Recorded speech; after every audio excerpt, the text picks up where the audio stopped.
بسم اللہ الرحمن الرحیم۔ السلام علیکم ورحمۃ اللہ وبرکاتہ ویورز۔ ماہ رجب کوئی عام مہینہ نہیں، یہ وہ مہینہ ہے جسے اللہ تعالیٰ نے اپنی خاص نسبت عطا فرمائی۔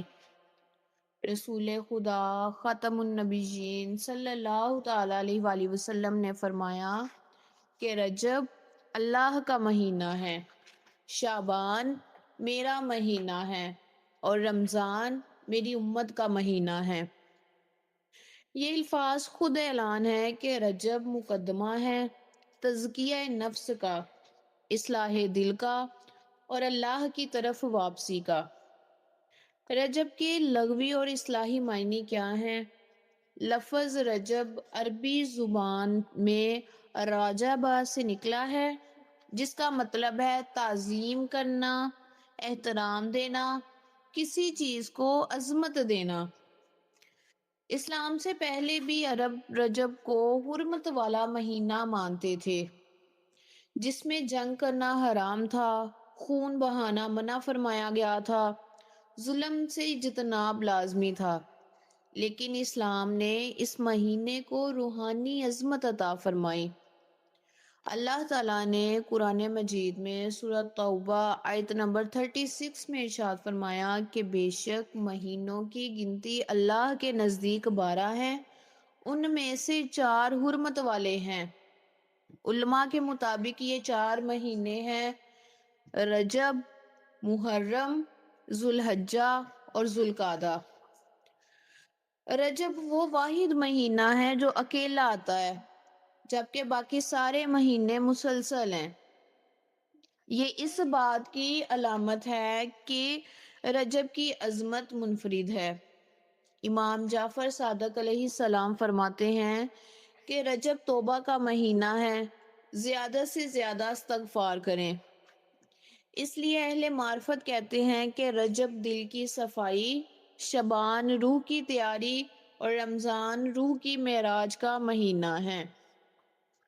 نبی کریم خاتم النبیین صلی اللہ تعالیٰ علیہ وآلہ وسلم نے فرمایا، رجب میں ایک دریا ہے جس کا نام رجب ہے، وہ دودھ سے زیادہ سفید اور شہد سے زیادہ میٹھا ہے، اور فرمایا کہ جو رجب میں ایک دن کا روزہ رکھے اللہ تعالیٰ اسے اس دریا سے سیراب کرے گا۔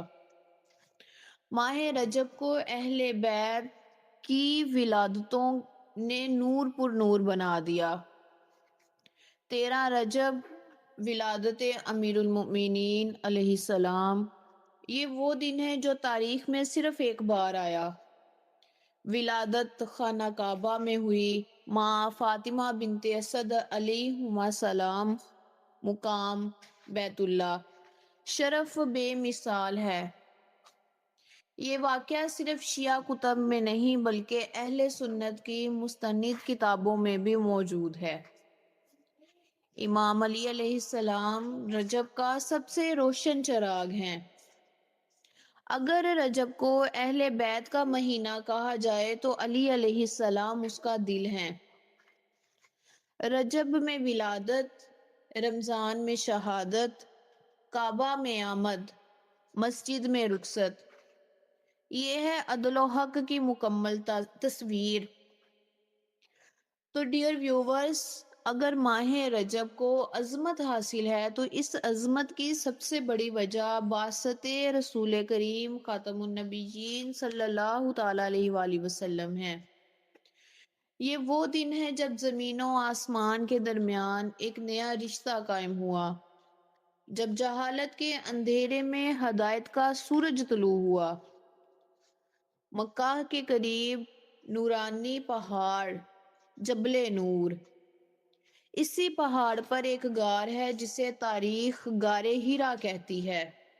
نبی کریم خاتم النبیین صلی اللہ تعالیٰ علیہ وآلہ وسلم وہاں عبادت میں مشغول رہتے، دنیا کی علائشیوں سے دور، رب کی طرف متوجہ۔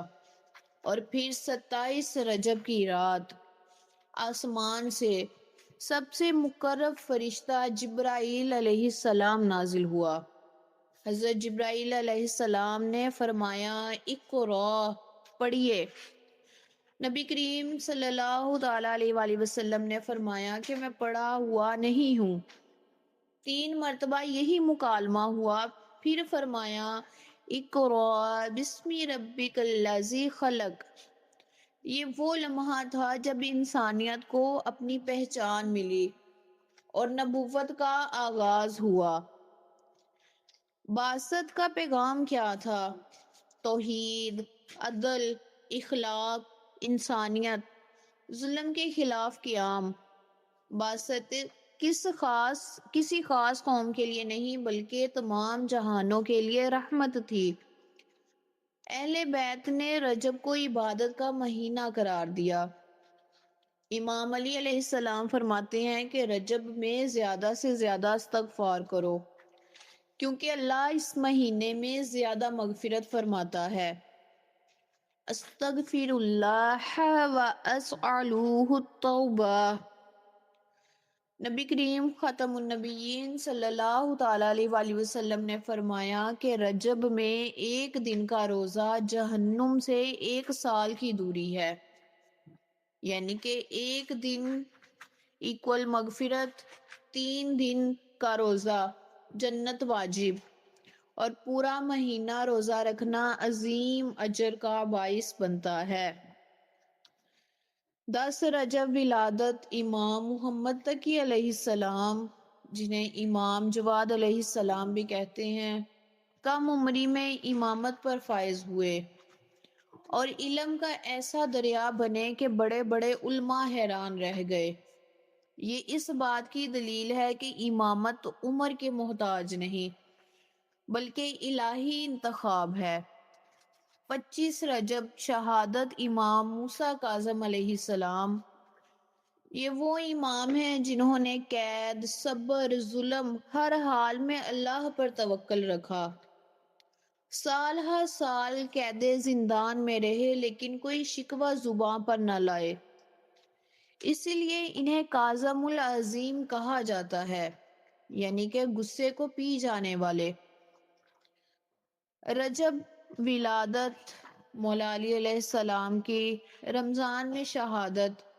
یہی وجہ ہے کہ مولا علی علیہ السلام کی زندگی ابتدا سے انتہا تک اللہ کے گھر سے جڑی ہوئی تھی۔ کعبہ میں پیدائش اور مسجد میں شہادت، یہ مقام ہے جو صرف اور صرف اللہ کی طرف سے مولا علی علیہ السلام کو عطا کیا گیا۔ علماء فرماتے ہیں کہ رجب خود کو بدلنا، شعبان خود کو سنوارنا اور رمضان خود کو جنت کے قابل بنانا ان مہینوں کا احترام ہے۔ اگر رجب ضائع ہو گیا تو رمضان کا فائدہ کم ہو جاتا ہے۔ تو ویورز، ماہ رجب صرف دنوں کا نام نہیں، یہ راتوں کی خاموش عبادت کا مہینہ ہے۔ ایسی راتیں جن میں آنسو قبول ہوتے ہیں، دعائیں رد نہیں ہوتی، گناہ معاف ہو جاتے ہیں اور دل زندہ ہو جاتے ہیں۔ اہل بیت فرماتے ہیں کہ رجب کی راتوں کو غنیمت جانو۔ رجب کی پہلی جمعرات اور جمعہ کے درمیانی رات کو لیلۃ الرقاب کہتے ہیں۔ یہ رات اسلامی روحانیت کی سب سے خاص راتوں میں شمار ہوتی ہے۔ اس رات کو لیلۃ الرقاب کہا جاتا ہے، یعنی رغبتوں کی رات، یعنی مانگنے والوں کی رات۔ اس رات کی فضیلت کے بارے میں نبی کریم صلی اللہ تعالیٰ علیہ وآلہ وسلم نے فرمایا، جو شخص رجب کی پہلی جمعرات کو روزہ رکھے اور جمعے کی رات مخصوص نماز ادا کرے اور اللہ تعالیٰ اس کے تمام گناہ معاف فرما دیتے ہیں۔ فرشتے اس رات زمین پر اترتے ہیں اور دعا کرنے والوں کے لیے آمین کہتے ہیں۔ مغرب اور عشاء کے درمیان 12 رکعت نماز اور ہر رکعت میں سورۃ فاتحہ کے بعد 3 مرتبہ سورۃ القدر اور 12 مرتبہ سورۃ الاخلاص پڑھنی چاہیے، اور نماز کے بعد درود اور استغفار کی کثرت کرنی چاہیے۔ رجب کی دیگر راتیں خاص راتیں ہیں 13، 14، 15۔ ان راتوں کو ایام بیس کہتے ہیں۔ یہ 3 دن اور راتیں نورانیت سے بھرپور ہوتی ہیں۔ روزے، شب بیداری، دعا، توبہ، ان دنوں میں دل کا میل دھل جاتا ہے۔ 27 رجب کو شب باسط کہتے ہیں، جسے ہم لوگ معراج شریف کی رات بولتے ہیں۔ جس رات نبی کریم صلی اللہ تعالیٰ علیہ وآلہ وسلم پر وحی نازل ہوئی، اس رات کو باسط، شب باسط یعنی کہ 27 رجب یا معراج الشریف کہتے ہیں۔ یہ صرف رات نہیں بلکہ رات بھی عظیم ہے۔ عبادت، شکر، درود، قرآن، یہ رات انسانیت کی بیداری کی رات ہے۔ رجب کی خاص دعائیں: دعا یا من ارجو، یہ دعا امام زین العابدین علیہما السلام سے منقول ہے اور رجب کی پہچان بن چکی ہے۔ یا من ارجوہ لکل خیر وآمنوا سخطہ عند کل شر۔ اس دعا کا مفہوم یہ ہے کہ اے وہ ذات جس سے ہر خیر کی امید ہے اور جس کے غضب سے ہر شر میں ایمان ہے۔ استغفر اللہ الذی لا الہ الا هو وحدہ لا شریک لہ واتوب الیہ۔ یہ استغفار رجب میں کثرت سے پڑھنا اہل بیت کی سنت ہے۔ امام علی علیہ السلام فرماتے ہیں کہ نفس کو قابو میں رکھو، یہ تمہارا سب سے بڑا دشمن ہے۔ رجب ہمیں سکھاتا ہے کہ غصہ کم کرو، اپنی زبان کو سنبھال کر رکھو، نگاہیں پاک رکھو، دل اپنا صاف کرو۔ یہ مہینہ عمل کا مطالبہ کرتا ہے، صرف زبانی دعاؤں کا نہیں۔ تو ویورز، اگر ہم واقعی رجب سے فائدہ اٹھانا چاہتے ہیں تو ہمیں ایک گناہ چھوڑنا ہوگا، ایک اچھی عادت اپنانی ہوگی، ایک ٹوٹا ہوا رشتہ جوڑنا ہوگا، ایک مظلوم کا ساتھ دینا ہوگا۔ یہ 4 چیزیں ہمیں اپنی زندگی کا اس رجب کے مہینے میں حصہ بنانا ہوگا، تب جا کر رجب ہماری زندگی میں برکت لائے گا۔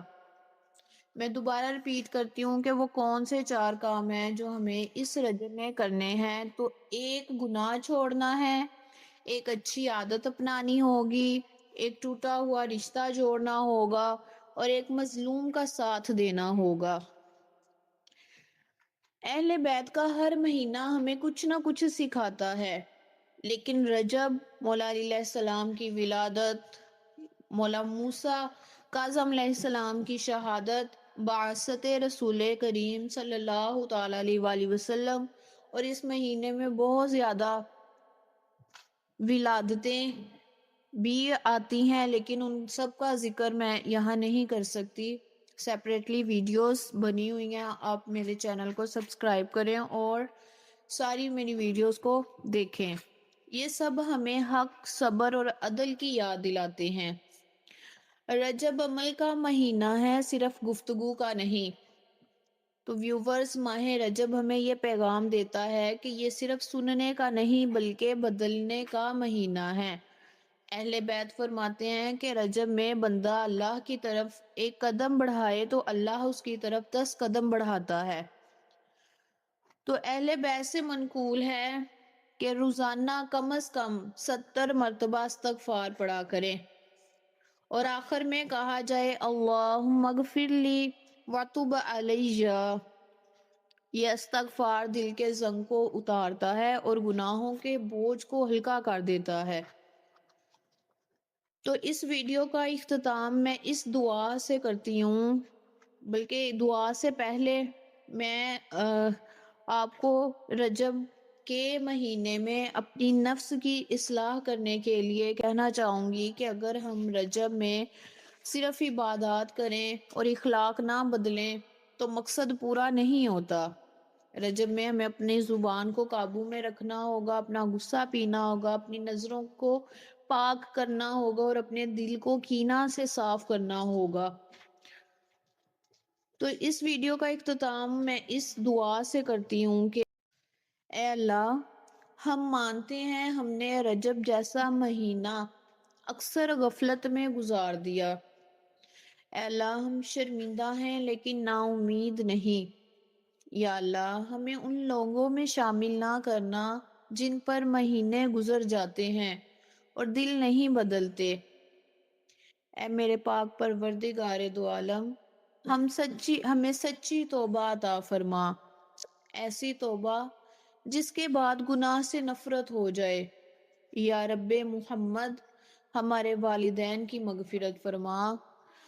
جو لوگ اس دنیا میں موجود ہیں انہیں اپنی ایمان میں رکھ، اور جو اس دنیا سے چلے گئے ہیں ان کی قبروں کو جنت کے باغات کا حصہ بنا۔ اے ہمارے رب، ہمارے بچوں کو اور ہمیں اور ہمارے دلوں کو ایمان سے بھر دے، انہیں فتنوں کے زمانے میں حق پر ثابت قدم رکھ۔ اے ہمارے رب، ہمارے ملک، ہمارے معاشرے اور امت محمد پر اپنا خاص کرم فرما۔ اے اللہ، ہمیں رمضان تک زندہ رکھنا، ایمان کے ساتھ، قبولیت کے ساتھ اور بخشش کے ساتھ۔ اے میرے پاک پروردگار دو عالم، ہم گناہگار، خطا کار، سیاہ کار جو بھی ہیں اپنے آپ کے پیارے حبیب حضرت محمد مصطفیٰ صلی اللہ تعالیٰ علیہ وآلہ وسلم کی امت میں سے ہیں۔ اے میرے پاک اللہ، ہمیں اپنے پیارے حبیب کا امتی سمجھ کر معاف فرما، ہماری ساری خطائیں معاف فرما، ہمارے تمام گناہوں سے درگزر فرما، ہمیں حاسدین کے حسد سے بچا، ہمیں بیماریوں سے شفا عطا فرما۔ اللہ، ہمیں قرضوں سے نجات دلا۔ یا الہی، یا میرے پاک پروردگار دو عالم، ہمیں شیطان کے شر سے، جادو کرنے والوں کے جادو سے، حسد کرنے والوں کے حسد سے، برائی کرنے والوں کی برائی سے محفوظ فرما۔ اللہ، ہمارا خاتمہ ایمان پر فرما۔ یا الہی، جو لوگ بے گھر ہیں اس پاک مہینے کے صدقے سے ان کو اپنا گھر عطا فرما۔ جو بے زر ہیں انہیں زر عطا فرما۔ جو قرض دار ہیں انہیں قرض سے نجات دلا۔ جو بے اولاد ہیں، الہی پاک حبیب کے صدقے سے، اس پاک مہینے میں ہونے والی پاک ولادتوں کے صدقے سے انہیں صاحب اولاد فرما۔ اللہ، جن کو اولادیں دی ہیں انہیں نیک بنا، انہیں اللہ کے حبیب اور اہل بیت کی محبت عطا فرما اور ان کے نقش قدم پر چلنے والا بنا۔ یا الہی، ہمارے کاروبار میں دن دگنی اور رات چگنی ترقی عطا فرما۔ یا الہی، یا میرے مولا، یا میرے پاک پروردگار دو عالم، اس دنیا میں جب تک ہم رہیں آپ کے پیارے حبیب کا پیغام اس دنیا کو ڈیلیور کرتے رہیں، ان دنیا تک پہنچاتے رہیں۔ میرے مالک، جب ہم اس دنیا سے رخصت ہو جائیں تو ہمارا خاتمہ ایمان پر فرما اور میری دعا کو قبول و منظور فرما۔ آمین ثم آمین۔ تو آخری بات یہ کہوں گی کہ اگر آپ کو یہ سلسلہ پسند آتا ہے، آپ کے دل کو چھو جاتا ہے، تو یہ رجب کا معجزہ ہے، اور اگر ایک بھی آنسو اللہ کے خوف سے بہہ جاتا ہے تو سمجھ لیجئے اللہ نے آپ کی توبہ قبول فرمائی۔ تو اچھی اچھی ویڈیوز دیکھنے کے لیے میرے چینل پیکیز شیخ پورہ کے ساتھ جڑے رہیں۔ اللہ حافظ۔